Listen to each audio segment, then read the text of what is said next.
तो शहरों को लेकर एक बड़ी खबर आ रही है। शहरों में मकान जो है सस्ते होंगे। नीति आयोग ने ये सिफारिश की है, सरकार को अपना मास्टर प्लान भी भेजा है और नीति आयोग का मानना है कि देश की बढ़ती आबादी को ध्यान में रखते हुए ऐसा करना बेहद जरूरी हो गया है।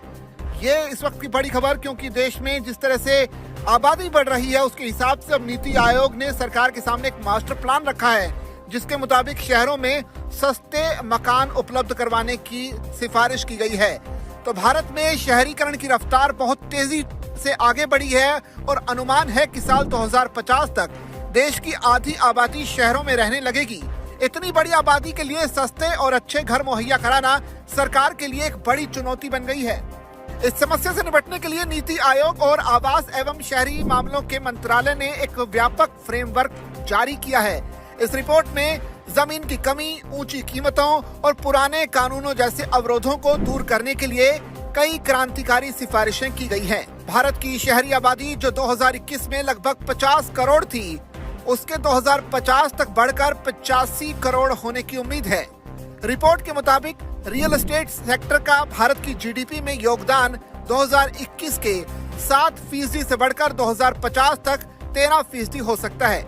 हालांकि मांग और सप्लाई के बीच बड़ा अंतर है, जिससे गरीब और कम आय वाले परिवारों के लिए घर खरीदना मुश्किल हो गया है। रिपोर्ट में किफायती घरों की कमी के मुख्य कारणों की पहचान भी की गई है। इसमें सबसे बड़ी बाधा जमीन की ऊंची कीमतें हैं, जो कुल परियोजना लागत का 50% से लेकर 70% तक होती है। इसके अलावा शहरों में लगभग 1 करोड़ घर खाली पड़े हैं, क्योंकि मकान मालिक कम किराए और कानूनी विवादों के डर से उन्हें किराए पर नहीं देना चाहते। पुराने किराएदारी कानून और औपचारिक लोन मिलने में दिक्कतें भी इस संकट को बढ़ा रही हैं। नीति आयोग ने सुझाव दिया है कि किफायती हाउसिंग प्रोजेक्ट्स के लिए जमीन के इस्तेमाल के नियमों में बदलाव किया जाए। इसमें फ्लोर एरिया रेशियो यानी FAR में ढील देने की सिफारिश की गई है, ताकि कम जमीन पर ज्यादा घर बनाए जा सके।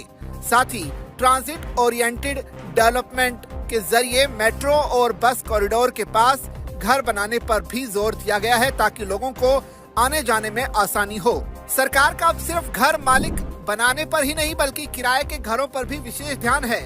रिपोर्ट में मॉडल टेनेंसी एक्ट को तेजी से लागू करने की वकालत की गई है, ताकि खाली पड़े 1 करोड़ मकानों को बाजार में लाया जा सके।